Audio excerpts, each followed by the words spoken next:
नमस्कार दोस्तों, एक बार पुनः स्वागत है आप सभी का आपके अपने YouTube चैनल हमारी साधना पर। दोस्तों, आज आप इस कहानी में जानेंगे कि स्त्रियां किस श्राप के कारण गैर पुरुषों के साथ शारीरिक संबंध बनाती हैं और वो अपनी काम वासना पर काबू क्यों नहीं कर पाती हैं। तो दोस्तों चलिए गौर करते हैं जीवन की एक सच्ची कहानी की तरफ।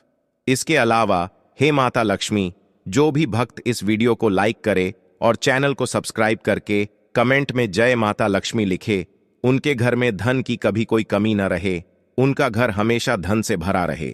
मित्रों, प्राचीन काल की बात है। देवराज इंद्र अपने घोड़े पर सवार होकर वन भ्रमण के लिए निकलते हैं, अर्थात जंगल में घूमने के लिए निकलते हैं। और जैसे ही देवराज इंद्र अपने घोड़े को लेकर घूम रहे होते हैं तो उन्हें उस वन के अंदर एक कुटिया दिखाई देती है। और जब वो ध्यान से देखते हैं तो उस कुटिया के अंदर एक बहुत ही सुंदर स्त्री दिखाई देती है। और जैसे ही देवराज इंद्र को वो सुंदर स्त्री दिखाई पड़ती है तो देवराज इंद्र उस सुंदर स्त्री को देखकर मंत्रमुग्ध हो जाते हैं और मन ही मन उससे प्रेम कर बैठते हैं।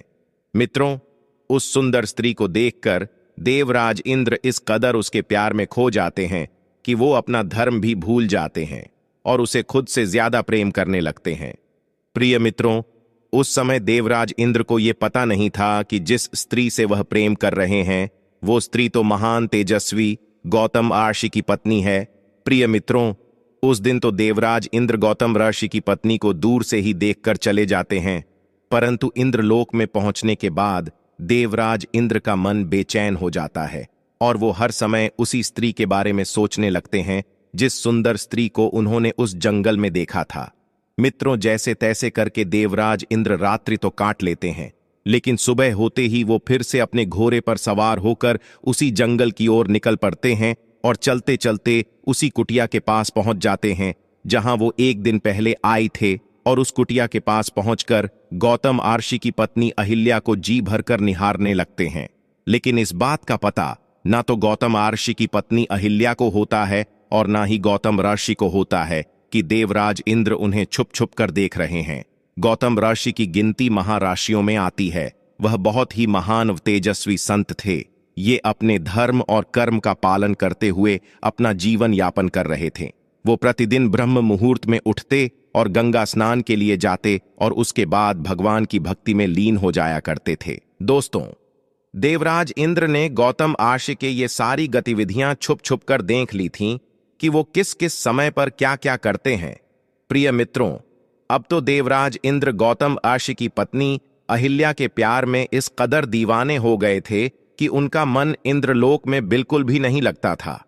अब तो वो प्रतिदिन उस कुटिया के आसपास आते थे और छुप छुप कर गौतम ऋषि की पत्नी अहिल्या को निहारते रहते थे।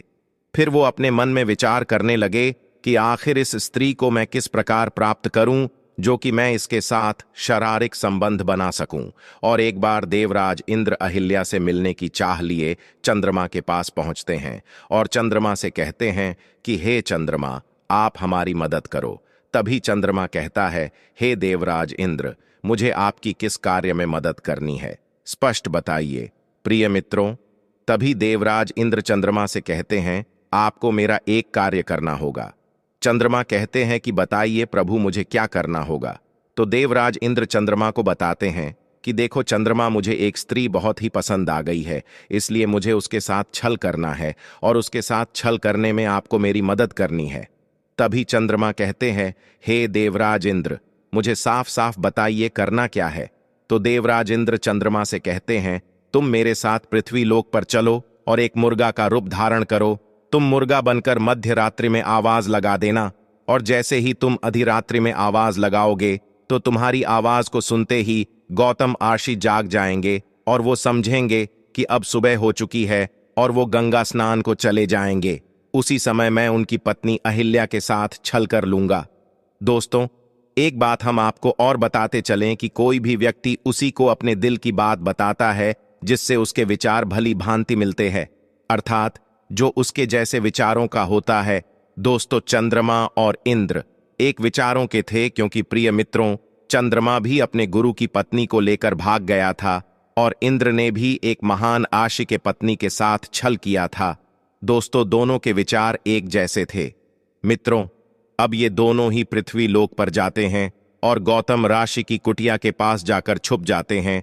और जैसे ही मध्यरात्रि होती है, फिर चंद्रमा मुर्गा बन के आवाज लगा देता है। उस मुर्गा का आवाज सुनकर गौतम ऋषि की आंख खुल जाती है और वो गंगा स्नान के लिए अपना कमंडल कपड़े लेकर निकल जाते हैं। दोस्तों, गौतम ऋषि उस माया जाल को नहीं समझ पाते हैं।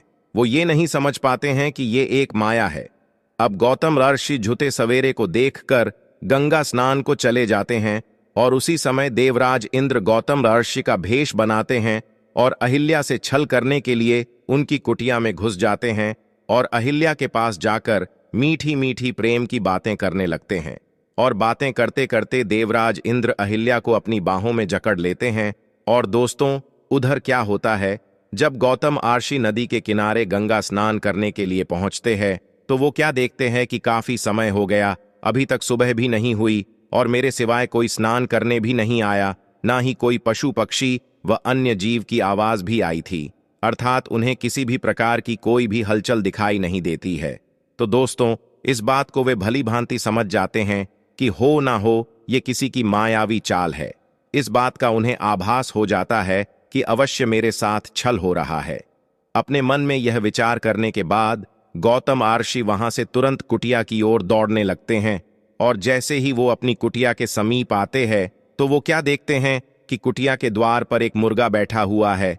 फिर गौतम ऋषि अपने हाथ पर जल लेते हैं और मंत्र पढ़कर उस मुर्गा पर मारते हैं तो वो चंद्रमा अपने असली रूप में आ जाता है। और जैसे ही कुटिया के अंदर पहुंचते हैं तो देखते हैं उन्हीं के भेष में एक पुरुष उनकी पत्नी के साथ शारीरिक संबंध बना रहा है। मित्रों, जैसे ही गौतम ऋषि इस दृश्य को देखते हैं तो उन्हें अत्यधिक क्रोध आ जाता है और उनके नेत्र लाल हो जाते हैं और कहते हैं कि हे मूर्ख स्त्री, तुझे अपने और पराये में कोई फर्क नजर नहीं आया, तुझमें अपने और पराये को पहचानने की शक्ति नहीं है। ऐसी स्त्री होने से क्या लाभ, तुझे तो पत्थर हो जाना चाहिए। और वो अपनी पत्नी को पत्थर होने का श्राप दे देते हैं। उसके बाद वे और भी अधिक क्रोधित हो जाते हैं और इंद्र को काम वासना का भूखा समझकर इंद्र को श्राप देते हुए कहते हैं, हे देवराज इंद्र, तुम्हारे अंदर काम वासना की शक्ति बहुत अधिक है और तुम हर स्त्री पर आसक्त हो जाते हो। इसलिए मैं तुम्हें श्राप देता हूं कि तुम्हारे शरीर पर हजारों योनियां बन जाएंगे। मित्रों, जैसे ही ये श्राप गौतम ऋषि इंद्रदेव को देते हैं तो उसी समय देवराज इंद्र के शरीर पर हजारों योनियां बन जाती है। दोस्तों, ये सब कुछ देखकर देवराज इंद्र गौतम ऋषि के चरणों में गिरकर क्षमा याचना करने लगते हैं और अपने द्वारा किए गए पाप की क्षमा मांगने लगते हैं। मित्रों, इंद्र के बार बार विनती करने के बाद गौतम ऋषि इंद्र से कहते हैं कि हे इंद्र, मैं अपने श्राप को वापस तो नहीं ले सकता और ना ही मेरे मुख से निकला हुआ श्राप झूठा हो सकता है, लेकिन मैं उसमें बदलाव अवश्य कर सकता हूं।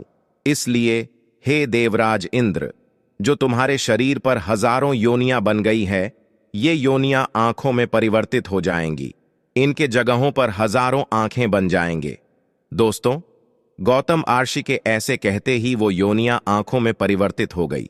और मित्रों, गौतम ऋषि ने जो अपनी पत्नी को पाषंड होने का श्राप दिया था, तो गौतम ऋषि की पत्नी अहिल्या उनसे कहती है कि हे स्वामी, इसमें मेरा कोई दोष नहीं है जो आपने मुझे पाषंड होने का श्राप दे दिया।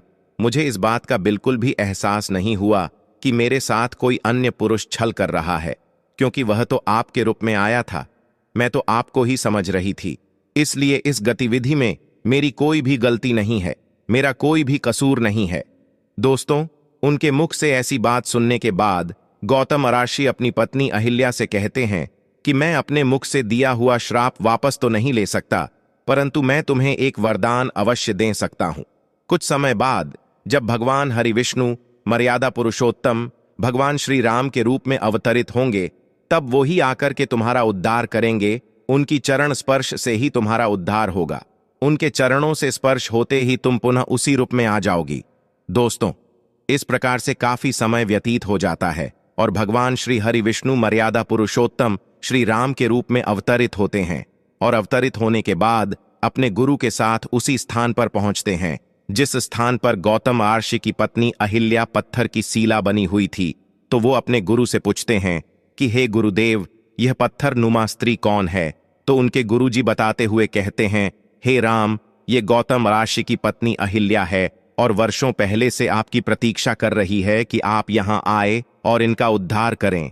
मर्यादा पुरुषोत्तम भगवान श्री राम अपने चरण उस सीला से छुआते हैं और वो सीला एक स्त्री के रूप में परिवर्तित हो जाती है, अर्थात अहिल्या का उद्धार हो जाता है। दोस्तों, स्त्री बहुत ही भोली होती है और उसे प्यार का लालच देकर के आसानी से वश में किया जा सकता है। हर स्त्री अपने पति से यही उम्मीद करती है कि उसका पति उससे प्यार करे, उसकी इज्जत करे, और अगर कोई स्त्री को प्यार नहीं मिलता तब जाकर वो प्यार के लालच में प्यार पाने के लिए किसी और पुरुष के साथ संबंध बनाने लगती है। तो मित्रों, यदि आपको यह वीडियो पसंद आई हो तो प्लीज आप इस चैनल को सब्सक्राइब अवश्य करें, वीडियो को लाइक करें